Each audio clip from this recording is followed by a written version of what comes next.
안녕하십니까. 사도신경 두 번째 시간, 나는 믿습니다. 무엇을 믿냐 하면 전능하신 아버지 하나님, 천지의 창조주를 믿습니다 라고 하는 성부 하나님에 관한 내용을 우리가 이번 시간에 같이 좀 살펴보려고 합니다. 나는 믿습니다 라고 했을 때 라틴어로 끄레도라는 단어를 써요. 끄레도 라틴어인데요. 믿습니다라는 뜻이고요. 끄레는 심장이라는 뜻이 있고 도는 드린다라는 게 있어요. 그러니까 믿음이 무엇이냐라고 했을 때, 나는 믿습니다라고 했을 때 그냥 말로만 믿는 게 아니라 내 심장을 꺼내서 드립니다, 이렇게 하는 표현으로 믿는 거죠. 그래서는 이 사도신경을 외울 때마다 주님, 나는 내 심장을 꺼내드리는 이 마음으로 이 고백을 드립니다 라고 이렇게 고백하는 것이 옳다라는 거예요. 그래도 나는 내 심장을 드릴 만큼 이 고백에 대해서 진실성이 있습니다. 나는 내 생명을 드릴 만큼 이 고백을 하나님께 드립니다 라고 이렇게 고백을 하는 거죠. 그래서는 우리가 내일 또 예배가 있고요. 매 주일마다 예배가 있고 또 새벽 예배 때도 사도신경을 같이 외우고 그러는데, 그 고백을 나는 그 다음에 믿습니다라고 할 때 그 가운데 있는 그 구절들 있잖아요. 특별히 우리가 오늘 보는 전능하신 아버지 하나님 천지의 창조주를 믿는다라고 할 때, 주님 그 창조주를 믿을 때 내 심장을 꺼내서 주님 앞에 드릴 만큼 나는 이 고백이 내게 있어서는 진실입니다, 이렇게 고백할 수 있는 우리가 됐으면 좋겠고요. 믿음의 대상, 즉 하나님이 내 생명보다 귀하기 때문에 내 생명을 드리는 것입니다. 여러분, 세상에 보면은 사상이나 혹은 자기의 신념을 위해서도 죽는 사람들이 있잖아요. 그런데 우리를 구원해 주신 하나님 아버지, 우리를 창조해 주신 그 하나님 아버지에게 우리의 심장을 드릴 수 있는 것, 어떤 것보다도 더 귀한 그 하나님께 내 생명을 드릴 수 있는 것이 우리의 신앙입니다, 이렇게 고백하는 것이 옳다라는 거지요. 그래서 신앙 고백을 할 때 이 고백에 내 심장을, 내 생명을 담아 드립니다, 이렇게 고백할 때마다 주님, 내가 내 심장을 담아 드린다고 했는데 내가 이런 상황에서 전능하신 아버지 하나님 천지의 창조주를 믿지 못했습니다. 주님 용서해 주십시오. 이런 회개가 일어날 수 있고요. 그 다음에 주님, 내가 심장을 들여서 주님을 믿는다라고 고백하지만 내 믿음이 약하니 나를 도와주옵소서라고 이렇게 간구할 수도 있고요. 그러니까 이 신앙 고백이라는 거는 그렇게 하나님 앞에 드릴 수 있다라는 거지요. 자, 믿음이란 무엇일까요? 믿음이란 예전에 100주년 기념교회를 담임하셨던 이재철 목사님이 성숙자반이라는 그 책을 쓰셨는데요. 거기에서 제가 믿음 이란 그 챕터에서 믿음이란 무엇인지 한번 9가지 믿음을 갖다가 쓰셨는데 제가 인용을 해봤습니다. 믿음은요, 하나님에 대한 알미, 내 삶으로 연결되는 그 단어라고 합니다. 그러니까 머릿속에 있었던 그 알미, 이게 심장으로 내려와서 이게 손과 발로 녹여내는 그 모든 과정이 믿음이다라는 거지요. 자, 그래서 그 이재철 목사님이 이렇게 표현을 했더라고요. 믿음은 순종이다. 하나님 말씀에 대한 순종이고 하나님께서 우리에게 주신 그 상황에 대한 순종이다라고 했는데, 하나님 말씀에 대한 순종, 일단 예수 그리스도가 그 순종의 본을 보여주셨죠. 빌립보서 2장에 보면 뭐라 그러셨냐면, 그는 근본 하나님의 본체시나 하나님과 동등됨을 취할 것으로 여기지 아니하시고 자기를 비워 오히려 종의 형체를 가져서 자기를 비워서 이 땅에 오셨다라는 순종의 모습을 보였지요. 인간 중에서 가장 큰 순종의 모습을 보인 사람은 아마 마리아일 것입니다. 예수의 어머니 마리아. 그 여인은 돌에 맞아 죽을 수도 있었음에도 불구하고 주의 말씀이 그대로 이루어지다라고 이렇게 말을 하면서 주의 뜻을 그대로 그 상황을 받아들였기 때문에 예수의 육신의 어머니가 되는 놀라운 영광을 누렸던 거지요. 그래서는 믿음은 순종인데 하나님의 말씀에 대한 순종, 그리고 어떤 상황에서든지 이 상황은 주께서 내게 주신 것이니까 주님 제가 순종하겠습니다 라고 고백할 수 있는 게 믿음이다 라고 우리는 표현할 수 있겠고요. 두 번째는 용기인데요. 그 상황에 대해서 순종하려면 여러분, 베드로를 한번 생각을 해볼까요? 베드로, 주님이시거든 그 물 위로 나를 걸으라 하옵소서라고 했는데 주께서 오라 그랬습니다. 걸어와라 그랬는데 이게 순종하려고 그랬는데 용기가 안 나요. 근데 베드로는 그때 용기를 내서 한 발자국 탁 내딛었죠. 그때 베드로는 어떻게 됐을까요? 인간으로서 물 위를 걷는 최초의 인간이 되었던 거죠. 그래요. 근데 우리가 이 상황을 봅시다, 여러분. 예를 들면 제가 뭐 가끔 드는 얘기인데요. 눈 한 번만 딱 감고 어떤 불법에 대해서 동의하고 사인해 주면 내게 있어서 한 100억 정도의 금액이 떨어진다고 생각을 해볼까요? 근데 그것을 거절할 수 있는 용기. 나는 신앙이기 때문에 나는 이건 못하겠다라고 하는 용기. 그 용기가 믿음이라는 거죠. 왜요? 예수님의 말씀이기 때문에 나는 믿는 사람이기 때문에 이 불법적인 요소에는 동의해주지 못하겠다라는 온갖 사람들로부터 비난을 받아도 하나님만 바라보면서 그렇게 살아갈 수 있는 것이 용기이지요. 그러니까 믿음은 용기다라는 이 뜻이 있고요. 자, 세 번째는 그 용기를 가지기 위해서는 하나님께 고정된 시선이 있어야 되는데요. 조금 전에 예를 들었던 그 100억이라는 그런 사인들, 불법 이런 것들을 저지르지 않으면 어떻게 될까요? 너만 깨끗하냐? 너만 잘났냐? 뭐 너만 예수 믿냐? 나도 예수 믿는다. 야, 저 많은 사람들을 위해서 네가 희생해야 될 거 아니냐? 이렇게 어떻게 보면 광야로 내몰리는 순간들이 있단 말이죠. 세상을 살다 보면. 그렇죠? 저는 그래도 좀 덜해요. 저는 그래도 왜냐하면 저는 늘 교회에 있고 우리 성도님들 만나고 또 하나님 말씀을 지키려고 하는 분들 사이에서 저는 살아가기 때문에 저는 그런 갈등이 그래도 여러분들보다는 좀 덜해요. 그러나 여러분들은 삶의 그 순간순간마다 결정해야 되고 결단해야 되고 그러는 순간인데 광야로 내몰릴 때가 있잖아요.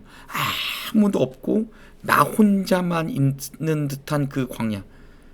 그러나 그 속에서 시선을 어디다 둘까요? 주님만을 바라보는 거죠. 다윗이 그 광야에서 주의 성소를 내가 바라보나이다 했던 그 고백처럼 하나님 이 세상에 나를 도우리가 하나도 없지만 나는 오히려 내 시선은 주님께만 고정하겠습니다. 라고 하는 것, 그것이 바로 믿음이라는 거지요. 자, 그 다음 복종인데요. 이 복종은 순종과는 다른 복종인데 하나님을 내가 소위 말해서 복종시키려고 하는 하나님 이거 안 해주면 나 안 할 거예요 라고 하나님 이겨먹으려고 하는 그런 마음이 아니라 하나님이 나를 다루시는 것에 대해서 알겠습니다. 이것도 하나님 뜻입니다 라고 고백할 수 있는 그 마음이 믿음이라는 거지요. 예, 그래서는 우리 이럴 때 있잖아요. 아기들처럼 참 유치하게 하나님 이거 안 들어주시면 저 교회 안 갈 거예요.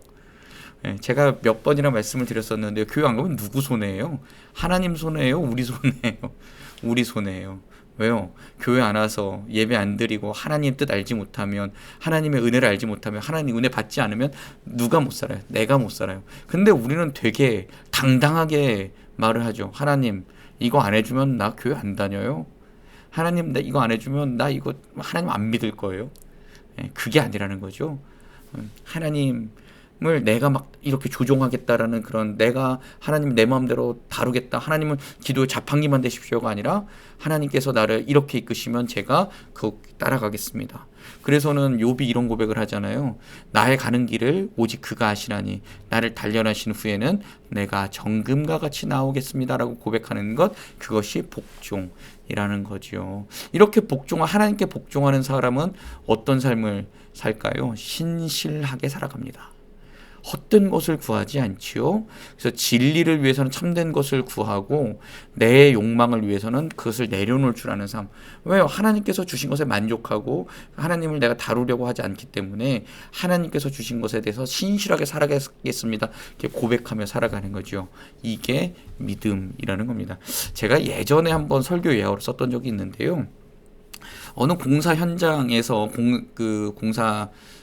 현장에서 현장 소장이 그 납품업자들로부터 굉장히 큰 돈을 받아서 5천만 원인가를 받았는데 그걸 어디서 썼냐 그랬더니 교회에다 헌금했다라고 합니다. 근데 아마 교회 헌금했다라는 거는 그 교회가 건축을 하거나 혹은 뭐 임직을 앞두고 있거나 혹은 임직을 했거나 뭐 이런 경우일 수도 있겠죠. 근데 여러분 만약에 하나님께서 그런 부정한 돈이 굉장히 갖고 싶으셨다라면은 하나님께서 그런 방법을 일하셨을까요? 아닐 거예요. 하나님은 우리의 신실함, 우리의 성실함을 요구하시지 그런 부정한 돈을 요구하시지 않습니다. 그러니까 우리가 잘 알아야 되는 것은 이거 하나님께 헌금하려고 떼어놓은 거야라고 했을 때 불법적이면 안 된다라는 거죠. 사무엘상 15장에 보면 어떤 얘기가 나오냐면 사울이 그 사무엘의 이야기를 듣지 않고 하나님께 드리겠다고 좋은 양들 꺼내놨다가 사무엘에게 혼나는 거 기억나시죠? 하나님은 이렇게 불법적인 거 원하지 않고 하나님의 말씀을 듣고 순종하는 것이 제사보다 훨씬 낫다라고 분명히 말씀하십니다. 그럼 우리 날마다 삶의 자리에서 신실하게 하나님 뜻대로 살아내는 것, 그것이 믿음이라는 것이지요. 그렇게 신실하게 살아가면 그 다음에 어떻게 될까요? 그 믿음의 삶은 다른 이들의 눈에도 그렇게 보인다라는 겁니다. 믿음은 눈에 보이는데 내 눈에 보이는 게 아니라 다른 이들의 눈에 저 사람은 정말 신실한 사람이야 라고 그 믿음이 드러난다라는 거지요.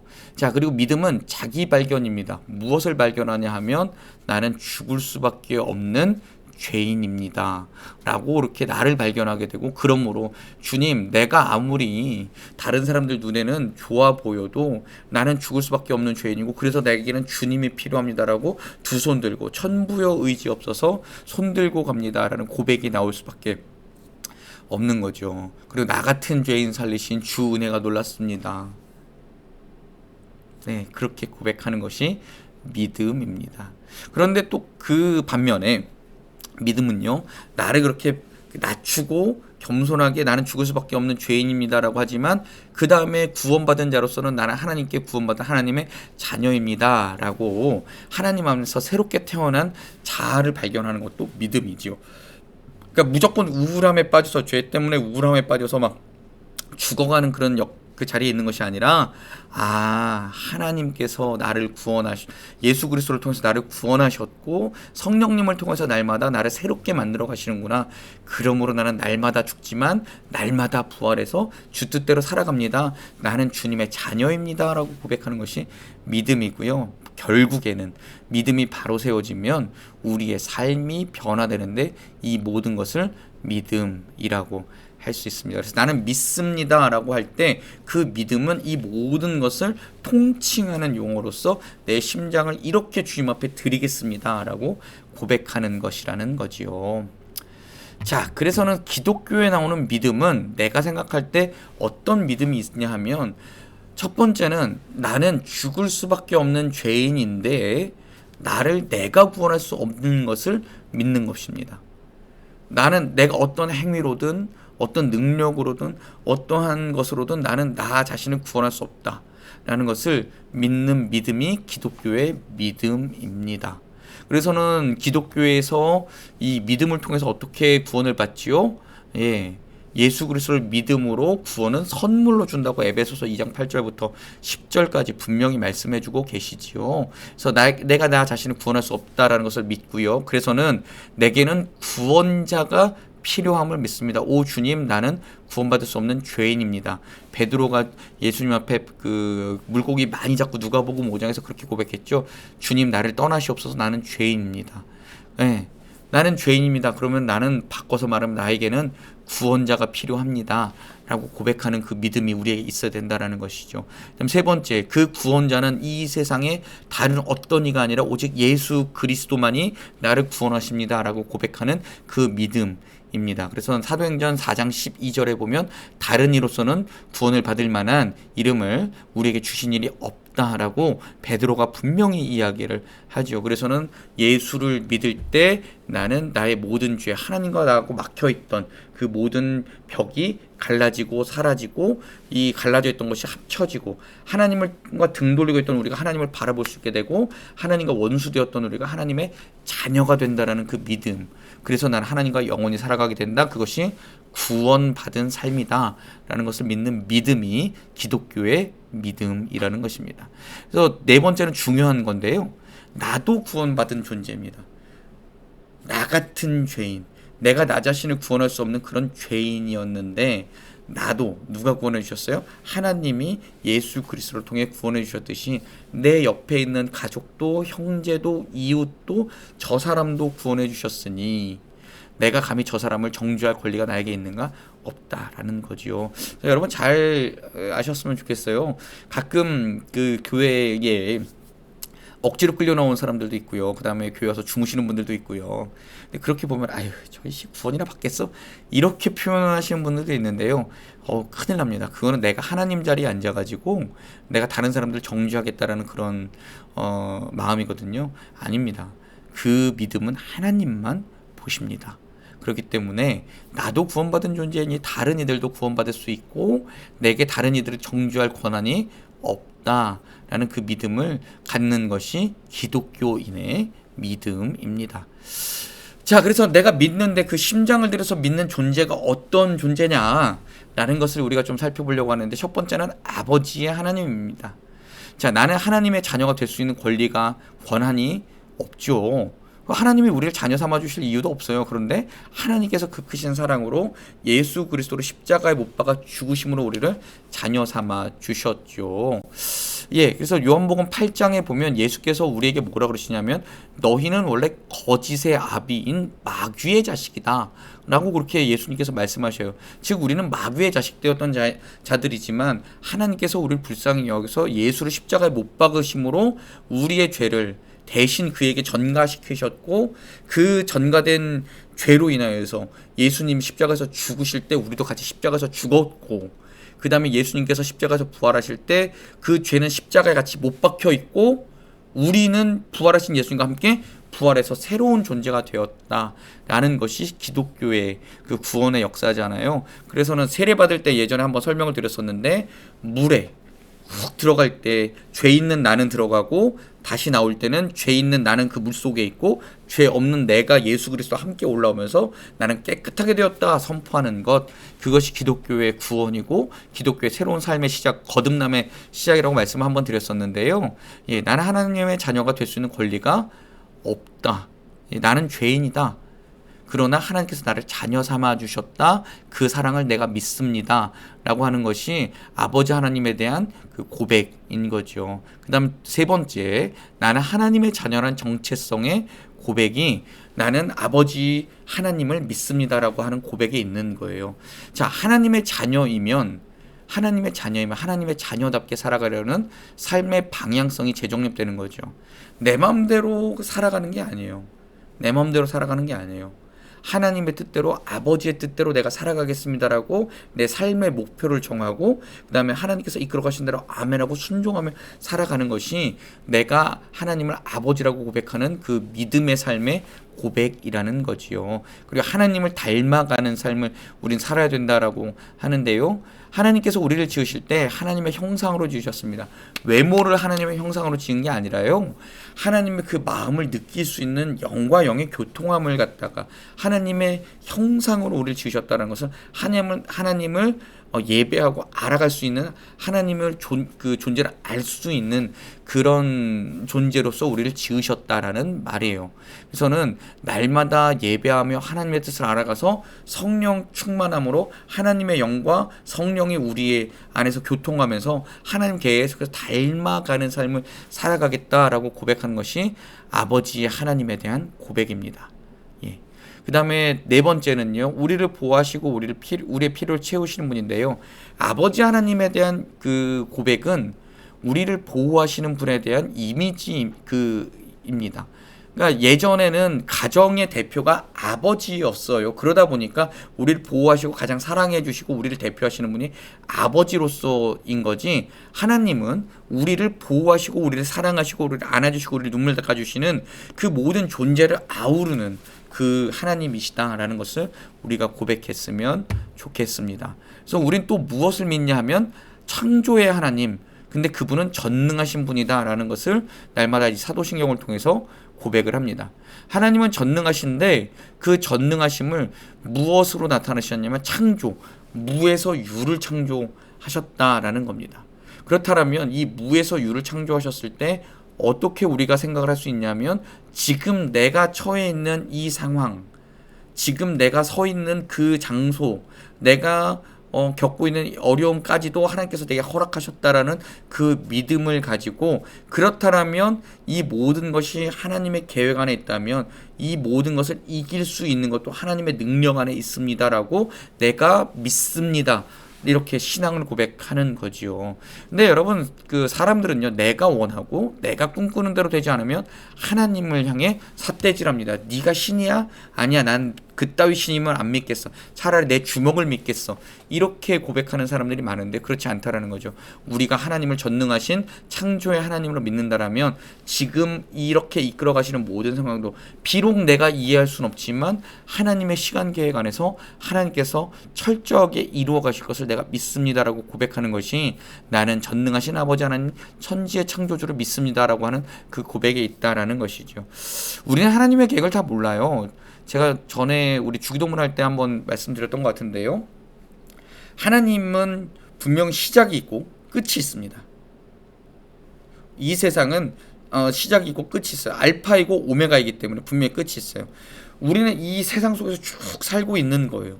근데 이 세상은 하나님의 시각으로 보면 처음과 끝이 있지만 인간의 눈으로 보면은 이 처음과 끝을 알지 못하기 때문에 하나님이 어떻게 일하실지를 우리는 모르는 거예요.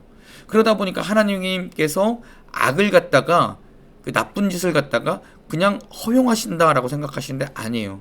심판의 하나님은 언젠가 하나님의 때에 하나님의 뜻에 맞게끔 모든 것을 심판하신다라는 것이 기독교의 기본 진리입니다. 그래서 사람들이 원하는 대로, 사람들이 뜻하는 대로 안 된다라고 실망하거나 좌절할 것 없이, 하나님이 일하실 거야 라는 것을 우리가 믿음으로 고백하는 것이 이 사도신경 안에 있다라는 것이지요. 그래서는 그리고 모든 것을 주관하시는 하나님인데요, 이스라엘의 역사를 주관하시는 하나님, 이스라엘 역사를 잠깐 볼까요? 포로도 됐었고요, 나라도 망했었고요. 그러나 지금까지 면면이 하나님께서 출애굽서부터 계속해서 이스라엘을 지키셨던 그 하나님, 구약에 기록된 그 하나님이, 그 하나님이 이스라엘 백성의 하나님뿐만 아니라 지금 여기에서 나의 하나님이시다. 그러므로 하나님께서 나를 성경에 나와 있는 모든 사람들과 같이 지키시고 보호하실 것이다 라고 고백하는 것이, 나의 삶을 주관하시는 분이 하나님이시다라는 것이 창조의 하나님을 믿는 믿음의 고백이라는 것이지요. 아까 말씀드렸듯이 하나님의 때를 기다리고 악이 창궐한다라고 실망하거나 좌절할 것 없죠. 그래서 하박국이 이렇게 이야기를 했잖아요. 하박국이 하나님 앞에 막 따졌어요. 뭐라고 따졌냐면, 하나님, 우리도 나쁜 놈 맞아요. 우리 하나님 뜻대로 살지 않았고 이스라엘 백성들 하나님 앞에 범죄했습니다. 그런데요, 하나님, 우리보다 저 바벨론 놈들, 저놈들 더 나쁜 놈인데 어떻게 저놈들을 이용해서 우리를 치세요? 하나님, 이건 말도 안 되잖아요 라고 하박국이 하나님께 따졌습니다. 그때 하나님께서는 뭐라고 말씀하셨냐면, 지금 이 상황이 굉장히 불합리해 보이고 아플지라도 오직 의인은 믿음으로 다시 살아난다는 것을 내가 너한테 보여줄게 라고 하박국서 2장 4절에 말을 합니다.